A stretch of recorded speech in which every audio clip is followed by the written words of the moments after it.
Hello and welcome to our Secular Buddhist Essentials class. My name is Venerable Tarpa. Thank you all for coming. I'm thrilled to be here. Hey, we are currently in part 2 of our text, in which we are talking about the true nature of ourselves. And last week was our first class, and we started giving an overall account of how Buddhism sees us and what the Buddha thought about it. And just to review a little bit, we talked about that the Buddha shared a remarkably empowering vision of the human condition. And he viewed human life as a precious blessing and a rare opportunity. Isn't that wonderful? That we have the potential to become sublimely noble of heart and mind. Isn't that a great line? Sublimely noble of heart and mind. I think we have a few members here that already have accomplished that. And we also talked about, when we talk about the person or sentient being, we talked about Buddhism asserts them not as static objects existing in a somewhat fixed manner of being, but instead as living dynamic processes existing in a state of constant change, existing more akin to a flowing river than static elements or entities. I always thought that was just a wonderful analogy. And our lives are like that. Our lives are like rivers. They begin, and the process begins, and at some point, the process comes to an end, and that's inevitable. We also talked about our true nature, and we defined our true nature as qualities or characteristics that naturally arise from a healthy mind that's free of afflictions. I thought that was a nice definition. And the true nature of ourselves is innately bright, clear, luminous, radiant, pure, and free of imperfections. Although most of us in our daily lives, we experience afflictions. Our minds are obscured by afflictions and limitations. Afflictions that are not inherent to ourselves or our mind, but instead are acquired through causes and conditions. I often say it's a lot like catching a cold, right? It's not an aspect of our true condition. It's just something that happens to us. It's an affliction. So, does anybody have any questions about last week's class before we get started? David, did you like that new definition? I don't think I shared that last week. I came up with that since. This definition of our true nature is understood as qualities or characteristics that naturally arise from a healthy mind that's free of afflictions. Yep. That definition is much closer to the technical definition that's given, and which is hard to understand, but I think I pulled it off there. Hey, wonderful. So today Kat, please share. Sorry, yeah. So you say the true nature, you say they naturally arise. So do they need to be cultivated, like through, our different practices, or they just So instead of saying our true nature, it's more the qualities of our true nature are what arises, right? And technically they say that which reliably arises when afflictions are not there. Yeah, that's what the Buddhist path is. And we can do both. We can work at strengthening our virtuous qualities of love and kindness and all of our virtues. And then at the same time, we can also work to transcend our limitations and afflictions. So we constantly work with both at the same time.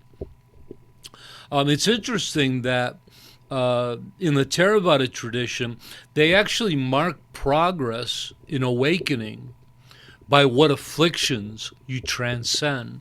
They talk about 10 afflictions or fetters. And different levels of awakening are that you transcend the first 3 or the next 4. So it's pretty interesting.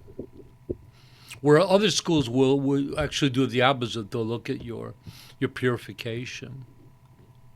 So today we're going to be talking about how do I say it? What constitutes a person?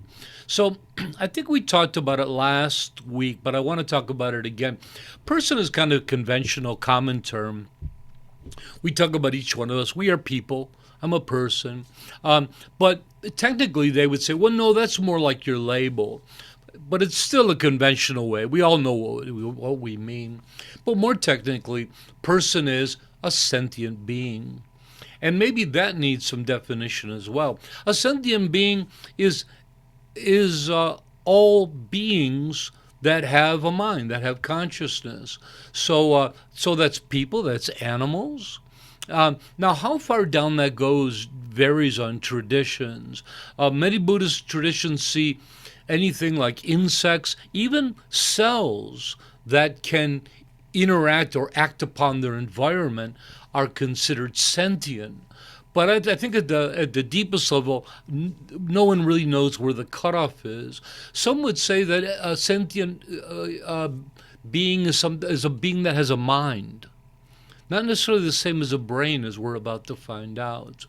But even a simple cell that can move towards food or light and away from darkness or danger, right? That would some would consider that to be a sentient being. So what we're going to talk about is what are the elements of a person or a sentient being. And this is related to the Buddhist teachings on the 5 aggregates. In many cultures and religions, a person or sentient being is believed to consist of 3. Let me make my notes a little bigger here so I read better. 3 aspects, consisting of 3 aspects: a body, the physical aspect of a person; a mind, the mental aspect of a person; and a soul, an essential essence of the person. However, the Buddha rejected the existence of a soul or any essential essence, and instead maintained the person as consisting of 2 aspects, or more appropriately, 2 collections of elements: one's physical aspects and one's mental aspects. It's important to understand that this division is offered only for the sake of analysis. For in Buddhism, the mind and body are seen as 2 interwoven and inseparable collections of elements of a single continuous life process, a single psychophysical entity. For further clarity, the Buddha divides these 2 collections into 5 collections in order to share a more nuanced understanding of what we are. He refers to these as the 5 aggregates. The term aggregate refers to collections, bundles, or heaps, so called because when the Buddha first taught them, it's said that he heaped up various grains into 5 piles in order to demonstrate each aggregate's composite nature. The 5 aggregates define both the elements of the person as well as the means of experience of a person. The aggregates should not be seen as static containers, but instead as 5 dynamic, interwoven, and ever-changing processes. It's through the interplay of these 5 aggregates that our experience of existence is made possible. And with that said, I'm going to share with you the 5 aggregates. I was going to stop for questions, but how about we work our way through it and then we can go back? So this is a map of the 5 aggregates. This is a handy chart that I made up. So on this side over here, as you can notice, there's only one aggregate of body, right? So out of those 2 aggregates that make up the human being, the Buddha wanted to exemplify more the mind, right? So anyways, we have the body, which is form, and then we have 4 aggregates of mind. But again, remember that ultimately Buddhism sees us as the two, but the two are endlessly interwoven. So Buddhism, unless we're analyzing, Buddhism doesn't see a difference between mind and body. They see them completely intertwined together. With that said, why don't we start looking through some of these? This is often a fairly confusing topic in Buddhism. I think I do a pretty good job of sharing it. Please raise your hand, yell out if you need any more explanation of these. So form is the physical elements of our being, but also of our experience. A being's physical body, including the sense organs, which is like the eyeball, the ears, and their objects, which is sight, sound, smell, taste, and tactile objects. So so form, they see, like sound makes sense. Sound is a vibration, it's a thing. So you can see sound being form. But they also consider sights as being form. Smells make sense that that's a form. Of course, tactile sensation is one as well. So those aspects of our senses are also considered part of form. So let's move on to number 2. So these are the aggregates of mind. Feeling here is the bare felt tone of experience, as felt as pleasant, unpleasant, or neutral. In this context, feeling is not emotion. So a lot of these are experienced at a very primal or early stage of cognition when you first come into contact with things. This experience of feeling here, most of the time we're not even aware of it.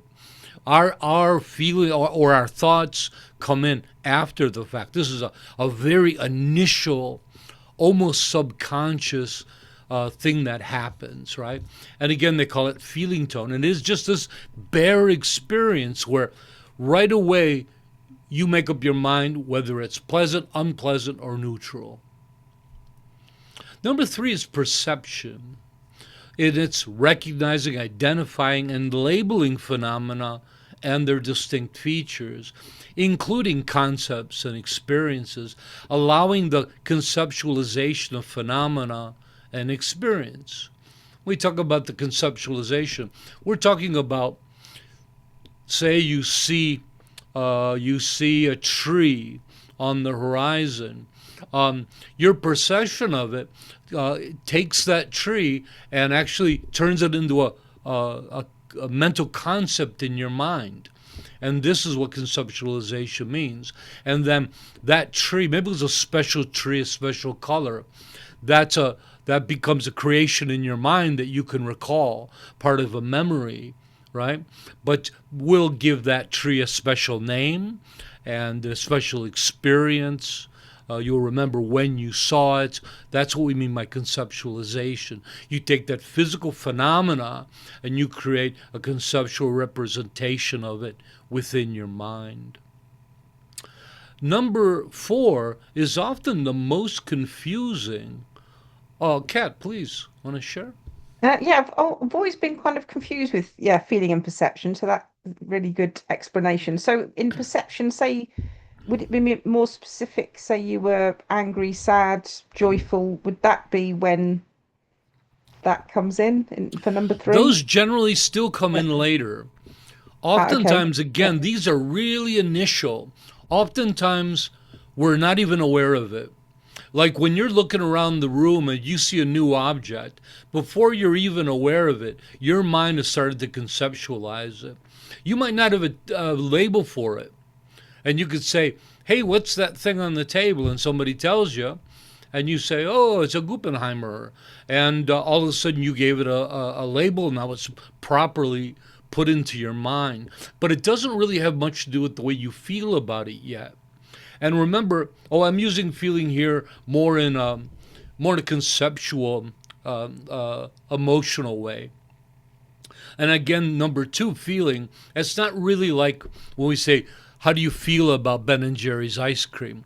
That's a whole different way of using the word feel, right? So again, it's like more a bare feeling tone, right? And again, these are really initial in our cognitive process. So yeah, there's not much of any emotion going on yet. And emotion fits into all of this in a very complex, kind of mysterious way. Okay, number 4 is volition. And if for those that don't know it, volition is intentional action, probably the best definition. Some think volition and intention are the same, but volition has that extra sense of acting upon an intention. So volition is intention and will, right? Your will to do something and free will. And that drives action. This category includes thinkings, emotion, habits, subconscious tendencies. It functions as the karmic engine, shaping and initiating our actions while serving as an umbrella term for other mental factors. So now emotions aren't distinct in this level, but emotions are present. Emotions actually work through all of them together.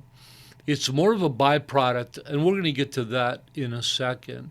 But there is some emotion going on. So as you can see, at number 4 at volition, there's more cognition going on, isn't there? There's more of the common way we look and we think about things. You can see the evolution going on of cognition. And number 5, consciousness. This is one that also is, I don't think it's difficult. I think just there's a lot of presentations that don't really understand what it was, what it is. And some of the presentations that I've heard from the different traditions, it seems like there's a lot of confusion over it. When I'm confused, I always go to Bhikkhu Bodhi in the Theravada tradition. Boy, he's always Mr. Reliable. He does his homework. And I like his presentation. So consciousness is basic awareness of physical and mental objects through the 6 senses: eye, ear, nose, tongue, mouth, body, and mind. As you can see, Buddhism adds a 6th consciousness, not like the movie. You won't be able to see dead people. Here, Buddhism has the mind as a sense object, or a sense, I'm sorry. And I always thought this was brilliant, and I'm always surprised that science hasn't caught up to this, because the idea is, of course, eye, ear, nose, tongue, body, they can all sense their appropriate object. The eye can sense visual, ear sound, body, tactile. Well, the mind has the ability to sense our internal mental environment, doesn't it?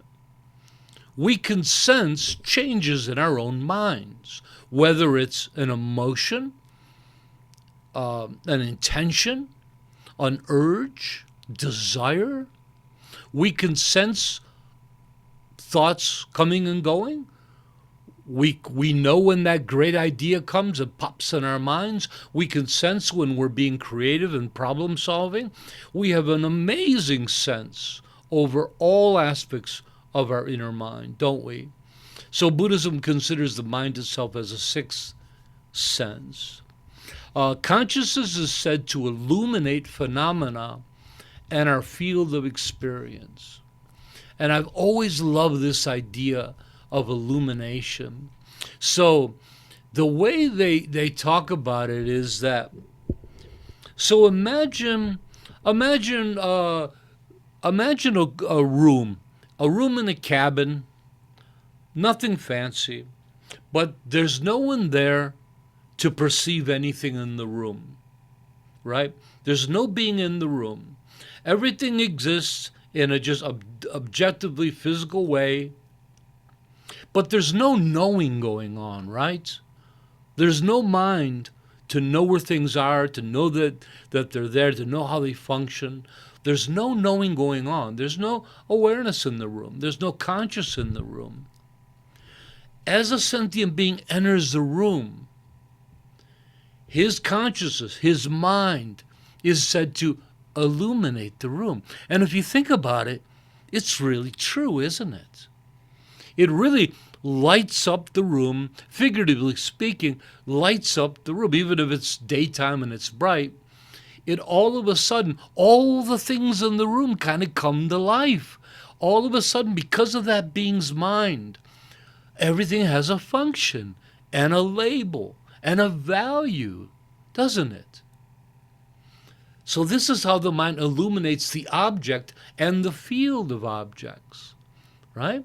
That person walks into the room, and all of a sudden, everything in that room has a new dimension of existence, even if it is only in the person's mind themselves, their collective conceptual construct. But nevertheless, we really do illuminate the world, don't we? Because we're aware of the things in the world. And we can, not just aware of, but we can act upon it, right? You can plant a garden and make the world a more beautiful place. It's not just that we illuminate the existence of things, but through that illumination, we can act upon the world. And only sentient beings have that ability. Only sentient beings can do that, right? Fascinating, huh? Wangmo? So, does Buddhism assert that because we're all different beings and have different experiences and our collective conceptual construct is different for each person, when you go back to the cabin, when each individual sentient being walks in that room, is it different for each and every one of us? It is, but oftentimes only slightly. So I really Okay. don't want to get deeply in the conceptual construct. That's coming in later lessons. But the idea is that through that understanding, through labeling of things, we do create this extra world, don't we? That we lay upon the objective physical world, right? Like if people weren't on the earth, a rock wouldn't be called a rock. It wouldn't have a label. It wouldn't have a function. It wouldn't have any values of any kind. It wouldn't be beautiful, ugly, heavy, or light.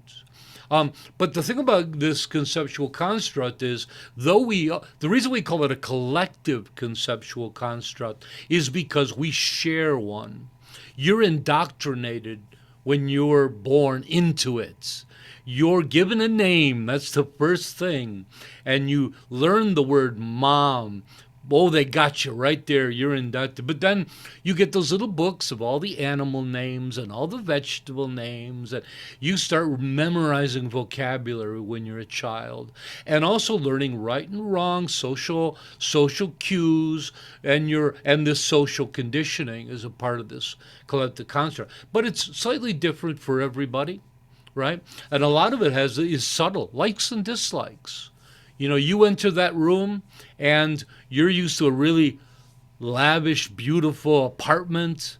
You could see the room very differently than me, who really likes a simple, rustic room. So, yeah, it's our reality is very subjective to each one of us. David? Yeah, you said that these are what constitutes a person, and I was wondering, where does a true nature fit into these? Does it span across them, or is it involved in them, or is it something totally apart? No, again, what we're looking at here are really the building blocks of a person and their experience. So something like our true nature, and especially we're talking about it in the context of emotions and ethic and virtue and things like that, that kind of comes a bit later in a more elevated cognitive state, right? All of this is still pretty basic. We're not getting into strong thinking yet. And in a second, I'm gonna show you how these things actually work together. So yeah, let's save Thanks. our true nature for what's coming, and we're going to be talking about that further in the weeks to come. Any questions about the five before I move forward? Namdak, please. Yeah, I had a question a little bit about emotion. Because very often the case is that your emotions are not intentional. I mean, often you'd like for them to be. So I see that emotion is kind of under the volition part. But I'm learning still. So I felt like emotion was really more somewhere in the feeling and perception area. But maybe you can tell me more detail or more specificity about that. I would. So again, feeling and perception are two initial in the game for what you're talking about. And though emotions are seen as being part of number four, volition, emotions as we think about them in our daily lives are again more evolved than what we're looking at here. Some basic emotion is here. Emotion can be a volition and intention. Emotions can arise from our subconscious. So emotions are complex. They arise in all kinds of ways. Intentional or non-intentional, subconscious, conscious. We can actively work at creating and furthering positive emotions like we do in Buddhism, right? But emotions, in the way you're thinking about them, really arise from the interplay of all of these aggregates. As most of our, or even say all of our higher cognitive functions, what we're thinking about is how we exist day to day, interacting with people, quite complex. That's a play of all of these all together at the same time. Thank you. That makes sense. So this might help as well. Oh, I wanted to clarify some terms. I put this here just in case you guys ask really hard questions. But maybe this is a little bit helpful. So one of the things that confuses people is five consciousness. And myself included, I was always confused because in Buddhism they use terms synonymously that really shouldn't be. And they'll use consciousness, awareness, and mind interchangeably. But on a more technical note, they really shouldn't be. It makes it very hard to talk about, right? So anyways, a more technical way of looking at these, consciousness is just bare awareness of the senses. So when we say consciousness here, we're not talking about thinking and plotting and planning and emotions. This is just bare awareness of the senses. Again, eye, ear, nose, tongue, mouth, and mind, right? Awareness is the function of consciousness. So consciousness is more noun-like, where awareness is the function of that. Consciousness is the event of knowing. Awareness is the ability or quality of that knowing. And before I get ahead of myself, I want to make sure I could say this now. Sure. Okay, so consciousness arises when the sense organ, say the eye, meets an object, right? That meeting of the two produces eye consciousness, eye awareness, right? I'm sorry, let's go back. Properly, it should be called eye consciousness. So we have every sense develops a consciousness like that. So we have eye consciousness, ear consciousness, nose consciousness, tongue consciousness, mind, body consciousness, and mind consciousness, right? And again, they work the same way. As the organ meets the object, consciousness is created. That's old school explanation of it. Whereas awareness is the function of that. I'm aware of that object. Right? Maybe we could say that consciousness is the connection, right? They call it contact in some schools. Then we also have this. They'll talk about mind but oftentimes they're really talking about state of mind, and this clarification makes everything make sense, right? Because they'll just use the word mind for just about everything. But the state of mind is the flavor, quality, or character of your awareness in any single moment, right? So, an afflicted awareness, a virtuous awareness, a focused awareness, right? These qualities of it, and they arise from interaction of the four mental aggregates of consciousness, feeling, perception, and volition, which we talked about, right? That's where the state of mind comes in. So again, we looked at this. We have these feeling, perception, volition, and consciousness. Together, they produce a state of mind, which is the quality of your awareness. Not just bare awareness, but here it's starting to get shaped. There's a style, there's a quality, a flavor of that awareness. A dull awareness, a bright awareness, right? It's starting to shape it. And then mind should technically be seen as mind sense, which again is about number 5, consciousness. If this seems complicated for anyone, I'm just sharing this for the group. I probably won't even include it in the text, so it's not something that you need to know. But when we talk about consciousness being these eye consciousness, ear consciousness, nose consciousness, they often call those minds. They'll talk about the 6 minds. You see the problem. They keep using these words interchangeably. So, but when they talk about mind, oftentimes they're talking about this. They're talking about the 6 different sense consciousness.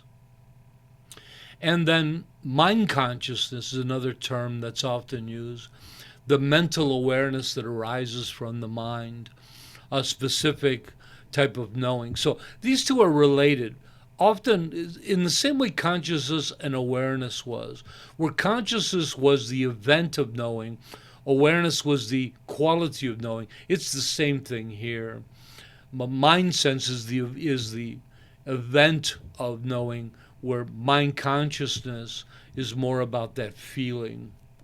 The knowing of our internal mental environment, our inner world of thoughts and ideas, with the ability of introspection, imagination, reflection, memory, and abstract ideas. So again, you can see this growing of cognitive ability, right? Of more complex mental functions. So, okay, Kat, please share. You said you may not include this in the text, excuse me, but would you be able to share that perhaps in one of our groups? Oh, it'll be in the PDF after class. Fabulous. Oh, thank you. I see Juan was scribbling down a lot of notes. All this will come in a PDF. We always share a PDF. That will probably be put in the end notes for scholars that want to follow along. Okay, this is what I wanted to share with us. When we're talking about the 5 aggregates, this is kind of how they work. Although the illustration below is laid out sequentially for clarity, the 4 mental aggregates, feeling, perception, volition, and consciousness, are actually said to be inseparable, conjoined inseparably conjoined and operating in union as a continuous interwoven process of cognition, right? So we're explaining to you in steps, and the explanation I have is that they happen so quickly, it's as if they're all happening simultaneously. So right away, consciousness has to be involved. So we have our list up here. So it seems like we would say, well, consciousness comes last in this illustration, but it's not true. Consciousness is a vital part of the cognition of that even the simplest level of form and feeling. So coming back here, we form. Form and conscious, a physical sense organ meets an object, right? So the eye meets an apple, which creates consciousness, providing the awareness. What is that? Providing the awareness that illuminates the object and the field of experience. So it's said without consciousness illuminating the field before you, you wouldn't have the ability to see the object, right? So consciousness. So it's kind of a funny thing, and you're saying, well, one would have to come before the other, and it's not true. They find these to be, what's the term they use for it? But they both initiate each other. Consciousness is needed to see form. Form is needed to create consciousness. And in the book, I'll explain that better. So, but the idea is that consciousness is a needed requirement right from the very beginning. Okay, so then we have awareness of the object arising, feeling the above meeting between the sense organ, the object, and consciousness all coming together. That creates contact, which instantly triggers a bare felt tone of feeling, registering the encounter as either pleasant, unpleasant, or neutral. You see how initial that comes in, right? And again, we're probably not even aware of it at this stage. This is operating almost subconsciously. Perception. The mind then identifies and labels that phenomena and any other distinctive features, allowing for conceptualization of phenomena and experience. And again, these are very initial. This identification and labeling, it's done at a very basic level. This isn't you deciding you love this car in this color. That's much higher brain function than what we're talking about. And then volition, what they call the karmic engine, is influenced by those feelings and perception, further shaping and initiating our intentions, wills, and actions. So this is a little taste of how the cognition process works in its initial stages. Quite fascinating, isn't it? And so I was taught in my school that the 5 aggregates were the elements of a person. But in the sutras, it's pretty clear that the Buddha does say that's true, but the Buddha's really expressing these, illustrating these, much more in the sense of telling us how we experience reality, right?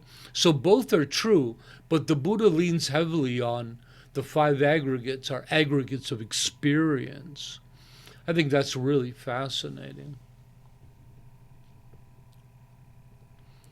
What do you guys think? Is there anything missing? Do you think all we are and fits into the 5 aggregates?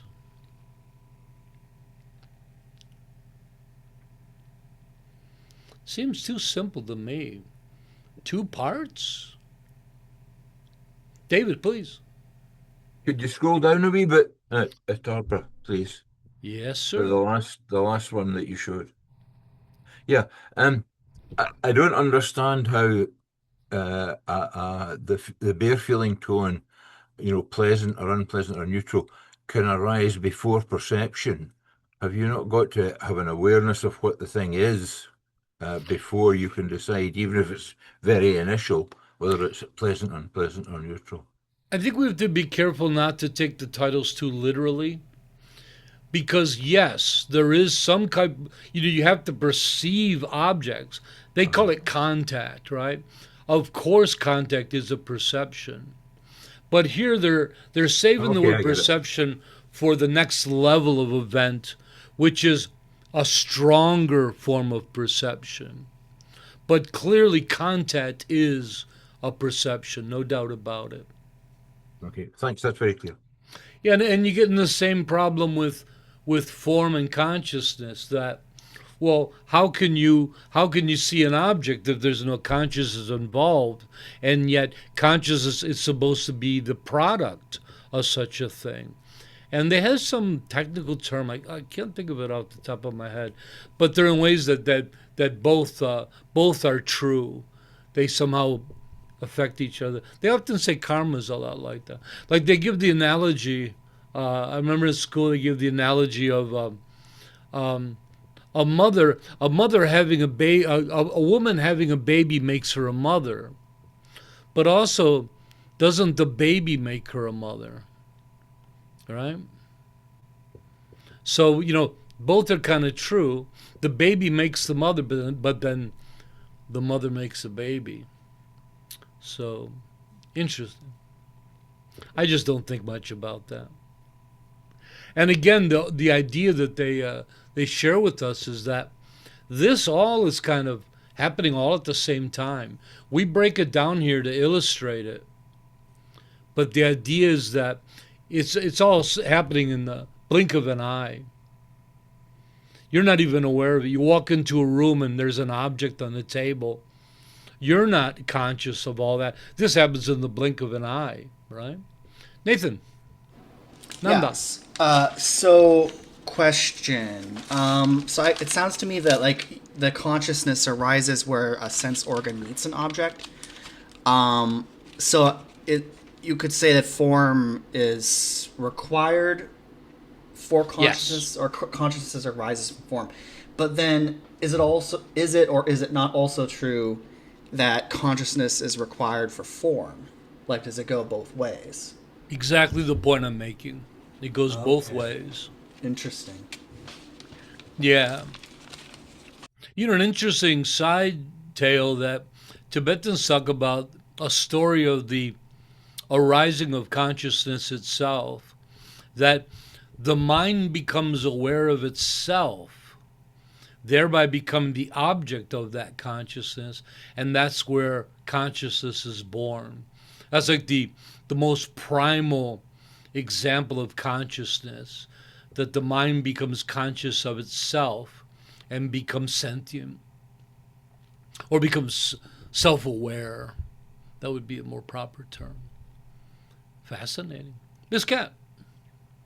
So would that be where we might then split from animals? That, mind becoming aware of itself? No, animals would. That This is all sentient life. These characteristics are there for all sentient life. Even an insect would seeing something, whether it's food or foe, would go through these. And feeling at this point is almost like early protection alert, right?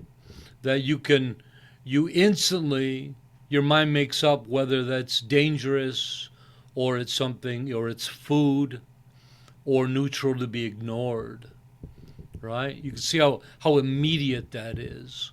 That comes in. And then you perceive more about that object. And then you act upon that. Oh, it's food, everybody. Let's kick up the karmic engine and get ourselves to initiate some action and move over to that food. What do you think? Is that fascinating stuff? But what's really fascinating is what this is leading to, right? We just started to learn about the true nature of ourselves. So last week we have an overall view. This week we're looking at our components. Next week we're digging into self.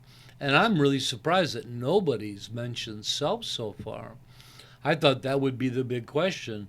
Tenzin Tarpa, where does self come into all of this? Which aggregate? And then I would have had the chance to say, hey, mind your own business. That comes next week. You got to wait for that. But yeah, we'll talk about that. And actually, I'll give you a little insight. The self arises from all of this, all of these things interacting. Right? And that's really where the magic of human beings or sentient beings comes in. So we're talking about this as a kind of initial primal cognition, but all the things we think about ourselves, of all our thinking, our planning, our choice in music, and all these things, these are much more sophisticated, complex cognitive events, and they all come about from the mixture of all of these, the interplay of all of those, and especially volition, where volition has our mental factors. Mental factors are qualities of the mind, and mental factors are things like fear, desire, wisdom. Sleep is even an aspect of a mental factor. Virtue is a mental factor. But these are all the qualities of our mind. There's said to be 52 mental factors. And they're the qualities of our cognition. And so all of these come in at different places and change the way we do. And then emotion also. Emotion, as the way we experience emotion, complex emotion, is again just the interaction of these 5 aggregates, nothing more. So the interaction of these aggregates produces complex feeling, it produces our sense of self, and all of our other complex cognitive things, problem solving and everything else. I make it sound kind of simple, don't I? Everybody said their heads hurt. Okay, I'm going to take this down. Now, my question as the author, do your heads hurt? My goal was to take a very complicated subject and make it easy for people to understand. Were you able to? It is complex, isn't it? Mostly because of the terminology. I could have said it in another way and made it really simple. Just talk about, we have these different parts and they come together and that's... But I think the terminology is the hard part. The overall understanding of it is that human beings are made up of 2 parts, right? Body and mind. And importantly, the Buddhism doesn't even see those as 2 parts. Those are 2 aspects of the same thing, all interwoven. But then just everything we experience is just made up of the interaction of those things, right? That's a human being. So it's a pretty straightforward presentation, I think, that the Buddha gives, right? And next week I have an even tougher job, and that is to explain self simply and easily in one class. And I'm up for the challenge. Did you enjoy yourselves? So remember, when we have a tough class like this, I don't expect you to just listen and say, oh yeah, I got it, next class. These are tough topics. I'm going to be sharing the PDF of the class, of the written script, of the written text afterwards. You definitely have to read it. You have to dig into it yourself. Oftentimes listening to the class again brings some knowledge, but we talk about spiral learning. Oftentimes we don't get things the first time around. Each time we come back to it, we kind of get a bit of aha moment and, oh, now I get it, right? So I recommend that with everybody. Study it. Read the PDF, watch the class again, prepare yourselves for next week. Okay? Okay, if there's no other questions, well, why don't I just remind everybody that we are still engaged in our Asheville Project fundraiser. Our fundraiser is doing well, but we could still use some help. We have yet to find housing. We got a few weeks to go, but I'm getting a little nervous, so I've been working day and night trying to find something. But it's exciting stuff. So if you'd like to make a donation to the cause, you can do so on the website. And with that said, let's end today's class with our altruistic affirmation. May all be healthy, may all be prosperous, may all be well, may all be present, free of past regret and future worry, may all abide in constant appreciation, which is the source of great joy and contentment. May all realize their true nature and the true nature of reality, which is awakening. Thanks for joining me, you lovely, lovely people.